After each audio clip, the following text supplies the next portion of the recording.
নমস্কার বন্ধুরা, আমি প্রতিমার হেসেলে আরও একটি নতুন রেসিপিতে আমি আপনাদের সবাইকে স্বাগত জানাই।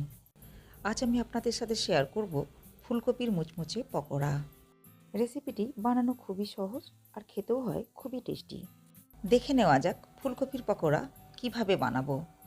ফুলকপির পকোড়া বানাবার জন্য নিয়েছি একটা মিডিয়াম সাইজের ফুলকপি, তবে সম্পূর্ণ ফুলকপি ব্যবহার করব না, এখান থেকে অল্প পরিমাণ নিয়ে নেব। আর দেখুন, ফুলকপিগুলো আমি এভাবে একটু ছোট টুকরো করে কেটে নিয়েছি। ফুলকপিগুলো খুব ভালো মতো পরিষ্কার করে ধুয়ে নিয়েছি। ফুলকপিগুলো ভাপিয়ে নেওয়ার জন্য গ্যাস ওভেনে একটা কড়াই বসিয়ে কড়াইয়ের মধ্যে দিয়ে দিলাম 2 গ্লাস পরিমাণ জল। জলের মধ্যে দিয়ে দিলাম পরিমাণ মতো লবণ। দেখুন, জল ফুটতে আরম্ভ হয়েছে। এখন জলের মধ্যে দিয়ে দেব আগে থেকে টুকরো করে নেওয়া ফুলকপি। এরপর ঢাকা দিয়ে 2 মিনিট ভাপিয়ে নিতে হবে। ফুলকপিগুলো লবণ জলের মধ্যে এভাবে ভাপিয়ে নেওয়ার ফলে ফুলকপির মধ্যে কাঁচা গন্ধ আর থাকবে না। ফুলকপির মধ্যে পোকা থাকলে তাও নষ্ট হয়ে যাবে। 2 মিনিট পর ঢাকনা উঠিয়ে নিলাম। দেখুন, ফুলকপিগুলো খুব বেশি সেদ্ধ করব না। এখন জল থেকে ফুলকপিগুলো উঠিয়ে নিতে হবে একটা ছিদ্রযুক্ত পাত্রের মধ্যে। এতে করে ফুলকপির মধ্যে থাকা বাড়তি জল খুব সহজেই বেরিয়ে যাবে। দেখুন, সব ফুলকপিগুলো উঠিয়ে নিয়েছি। এখন এগুলো খুব ভালো করে ঠান্ডা করে নিতে হবে। এরপর পকোড়ার জন্য ব্যাটার তৈরি করে নেব। এর জন্য একটা পাত্রের মধ্যে নিয়ে নিলাম 1 বাটি পরিমাণ বেসন, দিয়ে দিলাম হাফ বাটি পরিমাণ চালের গুঁড়ো, 1 চামচ আজওয়ান হাতের মধ্যে নিয়ে 2 হাতের তালুর সাহায্যে খুব ভালো করে ঘষে নিয়ে এরপর দিয়ে দিলাম বেসন ও চালের গুঁড়োর মধ্যে। আজওয়ান দেওয়ার ফলে পকোড়ার স্বাদ অনেকটাই বেড়ে যায়। দিয়ে দেব কয়েকটা গুঁড়ো মশলা। দিয়ে দিলাম 1 চা চামচ হলুদ গুঁড়ো, 1 চা চামচ লঙ্কা গুঁড়ো, 1 চা চামচ জিরে গুঁড়ো, 1 চা চামচ ধনে গুঁড়ো, হাফ চা চামচ গোলমরিচের গুঁড়ো, দিয়ে দিলাম হাফ চা চামচ পরিমাণ চাট মশলা, দিয়ে দিলাম 1 টেবিল চামচ পরিমাণ গ্রেট করে নেওয়া আদা। এখন সমস্ত উপকরণগুলো খুব ভালো করে নাড়াচাড়া করে মিশিয়ে নিতে হবে। সমস্ত উপকরণগুলো খুব ভালো মতো মিশিয়ে নিয়েছি। এখন অল্প অল্প জল দিয়ে একটা গাঢ় ব্যাটার তৈরি করে নিতে হবে। বেসনের মধ্যে চালের গুঁড়ো দেওয়ার ফলে জলের পরিমাণ একটু বেশি লাগবে। অল্প অল্প জল দিয়ে ব্যাটারটা খুব ভালো করে নাড়াচাড়া করে মিশিয়ে নিতে হবে। একসাথে বেশি করে জল দেব না, এতে করে ব্যাটারটা পাতলা হয়ে যাবে।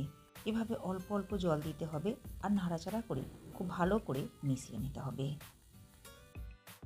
দেখুন, ব্যাটার খুব ভালো মতো মিশিয়ে নিয়েছি। এখন ব্যাটারের মধ্যে দিয়ে দিলাম 1 মুঠো পরিমাণ ধনেপাতা কুচি, দিয়ে দিলাম পরিমাণ মতো লবণ। আবারও সমস্ত উপকরণগুলো নাড়াচাড়া করে খুব ভালো করে মিশিয়ে নিতে হবে।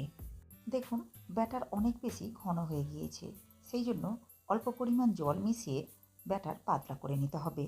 তবে ব্যাটার খুব বেশি পাতলা কিংবা খুব বেশি ঘন হবে না, মিডিয়াম ঘনত্বের একটা ব্যাটার তৈরি করে নিতে হবে। সবশেষে ব্যাটারের মধ্যে দিয়ে দিলাম গরম সাদা তেল। আর এই গরম তেল দেওয়ার ফলে পকোড়াগুলো অনেক বেশি মুচমুচে হবে। আরও একবার নাড়াচাড়া করে খুব ভালো করে মিশিয়ে নিতে হবে। দেখুন, তৈরি হয়ে গেছে পকোড়ার ব্যাটার। পকোড়াগুলো ভেজে নেওয়ার জন্য গ্যাস ওভেনে আগে থেকেই তেল গরম হওয়ার জন্য বসিয়ে দিয়েছিলাম। তেল খুব ভালো মতো গরম করে নিয়েছি।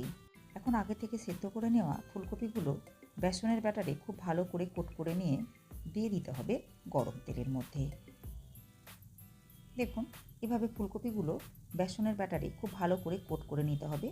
এরপর এক্সট্রা ব্যাটার ফেলে দিয়ে দিতে হবে গরম তেলের মধ্যে। মিডিয়াম ফ্লেমে 2 থেকে 3 মিনিট সময় নিয়ে উল্টে পাল্টে পকোড়াগুলো লাল করে ভেজে নিতে হবে। একটু সময় নিয়ে পকোড়াগুলো উল্টে পাল্টে ভেজে নিতে হবে। হাই ফ্লেমে পকোড়াগুলো ভাজা যাবে না।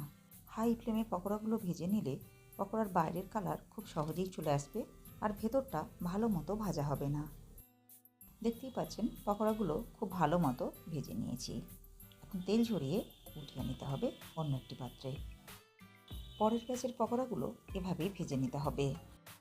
আমার আজকের এই ফুলকপির পকোড়ার রেসিপিটি আপনাদের কেমন লেগেছে কমেন্টের মাধ্যমে জানাবেন। রেসিপিটি ভালো লাগলে লাইক ও শেয়ার করবেন। রেসিপিটি ফেসবুক থেকে দেখলে পেজটিকে ফলো করে নেওয়ার অনুরোধ রইল।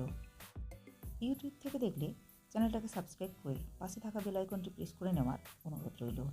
এতে করে আমি চ্যানেলে যখনই কোনো নতুন ভিডিও আপলোড করব, সাথে সাথে নোটিফিকেশান পৌঁছে যাবে আপনার কাছে।